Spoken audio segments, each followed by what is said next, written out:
Bonjour, pour ce nouveau podcast de Blog Tennis Concept, je vous propose de partir à la rencontre de Ronan Lafay.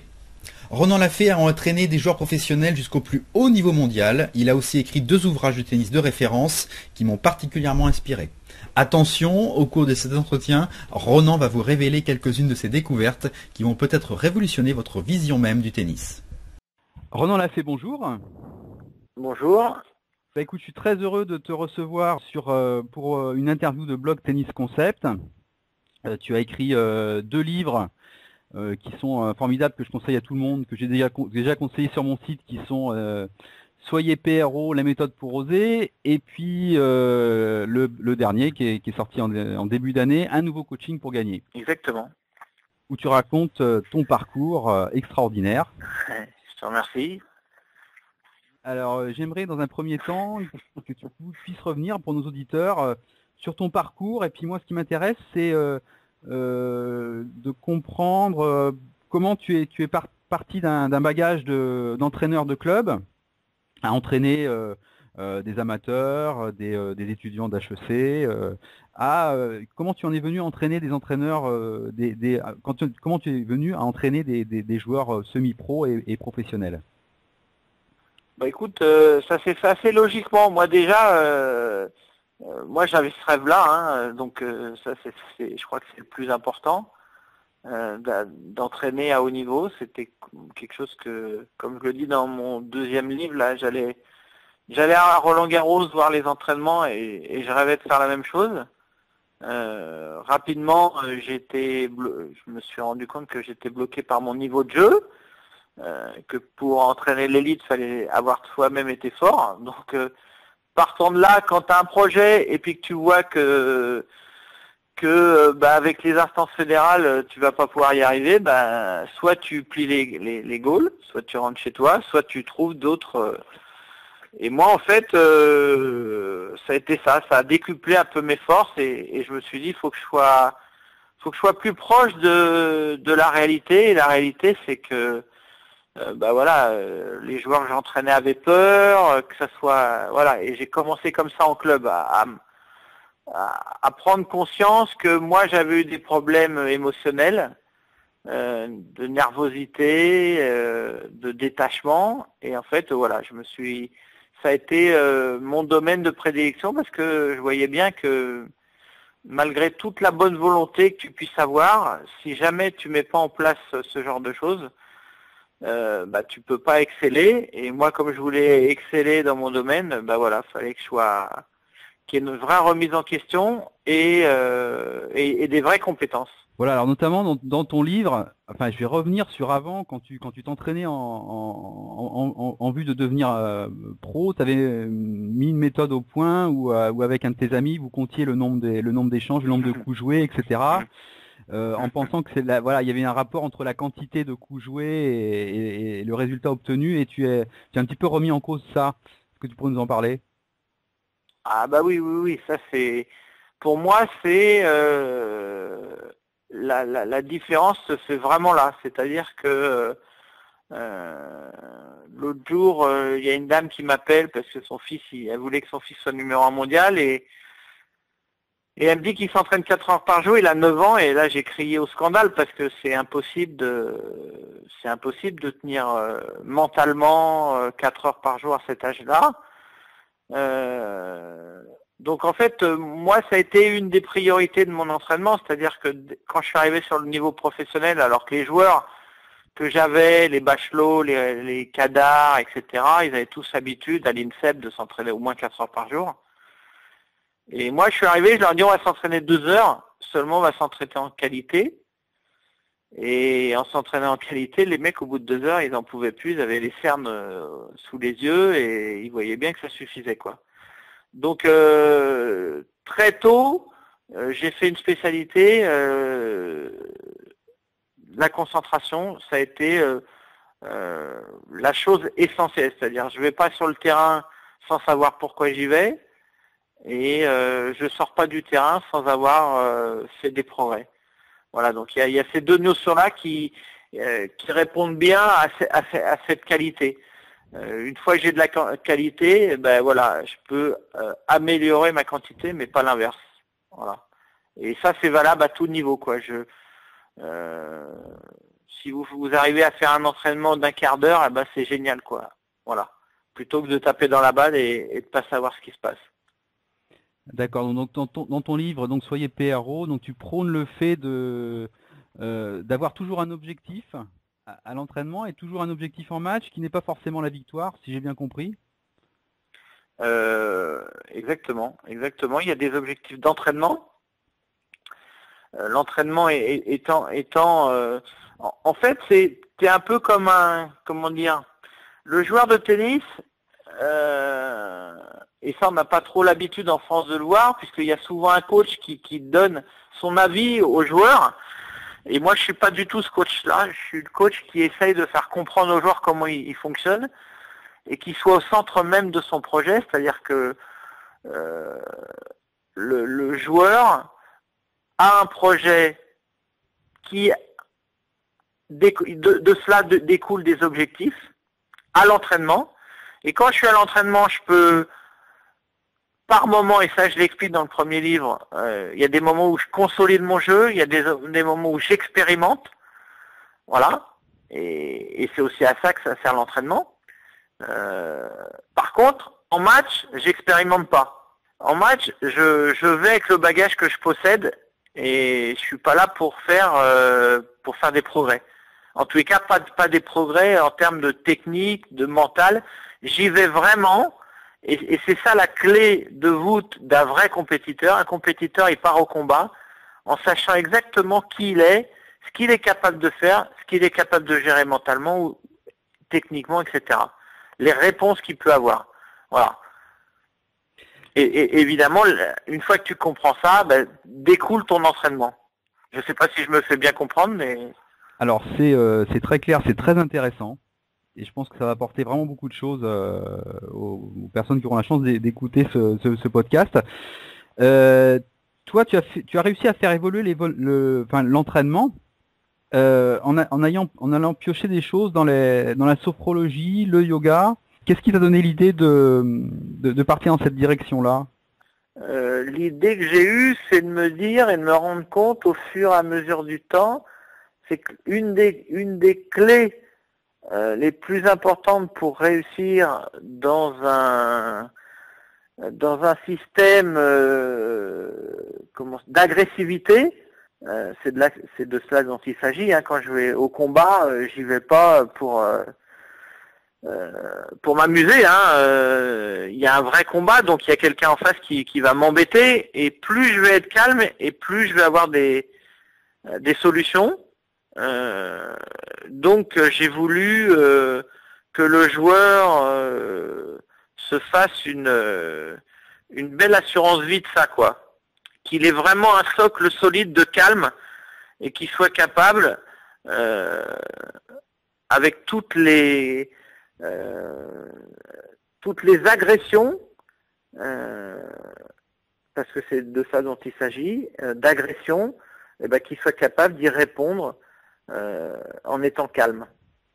Alors on va poursuivre vers une partie plus pratique, donc de l'interview. Et puis alors moi j'ai des questions qui reviennent beaucoup au niveau des lecteurs de mon blog qui interagissent avec moi. Donc il y en a notamment qui aimeraient savoir comment on peut jouer, alors qu'ils jouent bien à l'entraînement et en compétition, ça n'est pas du tout pareil. Ils ont l'impression de piétiner. Ils aimeraient bien savoir comment on peut jouer aussi bien à l'entraînement qu'en compétition. Est-ce qu'il y a quelques petites choses à mettre en place? Et puis aussi comment maîtriser ses émotions, parce que bon, moi j'en fais partie. Des fois je m'énerve sur un cours et c'est jamais bon, quoi. C'est deux grosses questions, hein. Donc je vais répondre à la première. La première, c'est comment jouer de la même façon en match qu'à l'entraînement. Je dirais que c'est déjà de s'entraîner comme je joue en match. C'est-à-dire que finalement, si je prends un peu de recul avec mes entraînements, je vois bien que quand je m'entraîne, je tape dans la balle et la principale chose, c'est la régularité. Donc ça, c'est un cas de figure. Voilà, je viens, je tape dans la balle, je veux être régulier, mais pour moi, ça, c'est pas du match. Le match, c'est pour gagner le point. Donc pour moi, c'est faux. Donc ça, c'est la première des choses. La deuxième chose, c'est que quand je rentre, quand je vois les entraînements qui sont proposés, bah voilà, on tape dans la balle, mais finalement, voilà, il n'y a pas de sens, il n'y a pas d'objectif, il n'y a pas de précision. Je m'arrête pas, je réfléchis pas. Donc pour moi, tout ça, c'est acheté à la poubelle. Voilà, ça sert à rien, c'est du temps de perdu, alors qu'on pense qu'on s'entraîne bien, mais pour moi, voilà, tant qu'il n'y a pas de choses très précises avant de rentrer sur le terrain à l'entraînement, de savoir ce que je viens y faire, combien de temps ça va durer, et j'en parle dans mon premier livre, Soyez pro, la méthode pour gagner. Je parle bien de ces moments où je consolide un point fort, des choses que je sais déjà faire, et puis je vais un peu toucher à des choses que je sais pas faire, mais je parle justement de ce moment délicat où à un moment donné, comme j'ai réussi à faire des choses que j'aimais bien, j'ai été concentré, et là je suis un peu touché nerveusement, donc et je gagne en estime de moi, parce que c'est ça aussi qui est important. Donc finalement, c'est toute cette phase. Je vais pas à l'entraînement pour taper dans la balle. Je vais à l'entraînement pour progresser techniquement. Je vais progresser mentalement sur l'estime de moi, sur la conscience que j'ai des choses. Et ça, c'est quand même quelque chose d'important. Et puis sur un style de jeu. Et une fois que je sais ça, alors je peux à l'entraînement, je peux progresser sur les trois, sur un domaine, etc., sur ce qui me va. Mais finalement, tout ça, c'est très précis. Et puis une fois que j'ai ça, eh ben, je vais à l'entraînement comme je le disais en préambule, c'est-à-dire je vais en match, non pas la fleur au fusil, mais en sachant que ça, je le possède vraiment très bien et c'est mon coup fort.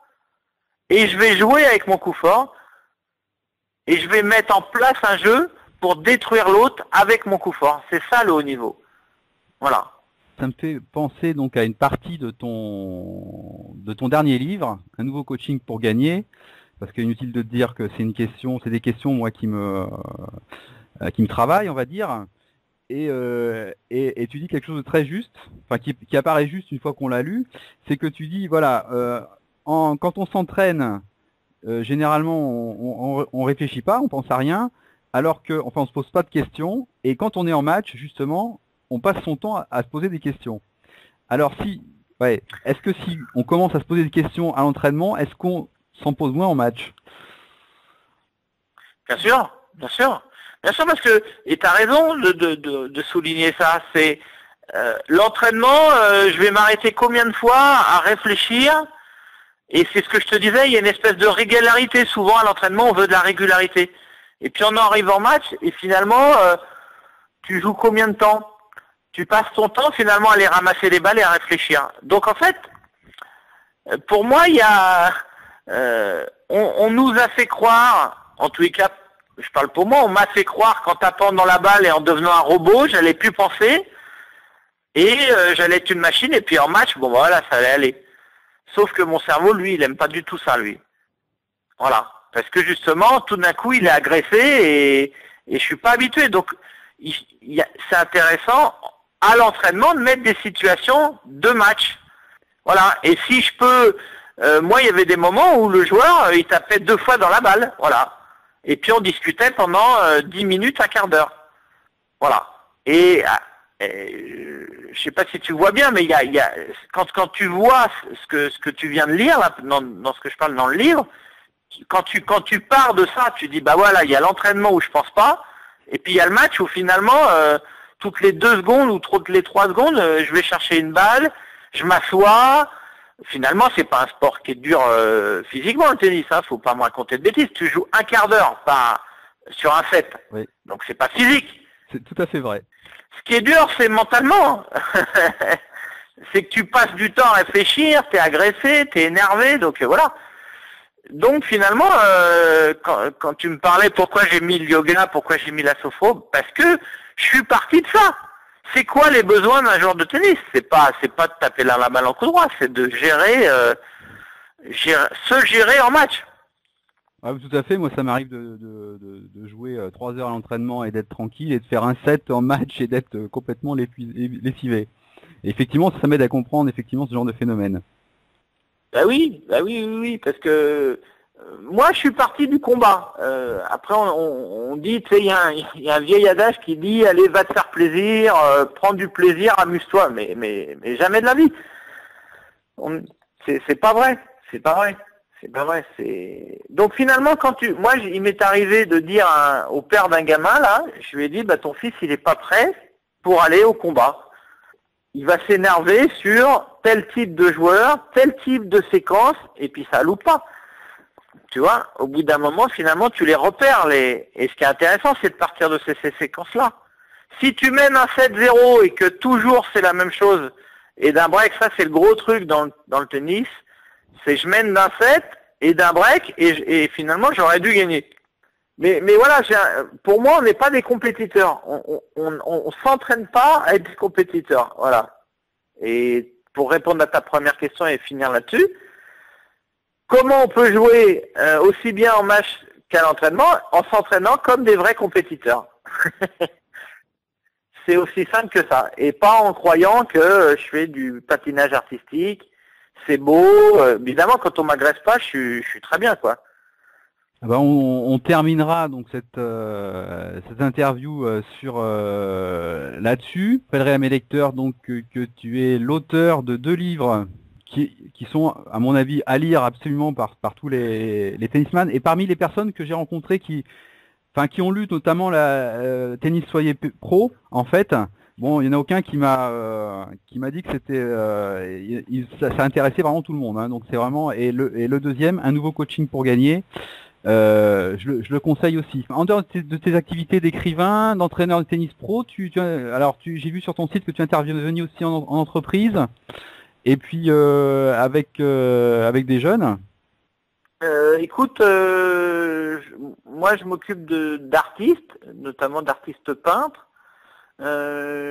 Effectivement, je m'occupe de hauts dirigeants à haut potentiel en entreprise, notamment dans les banques.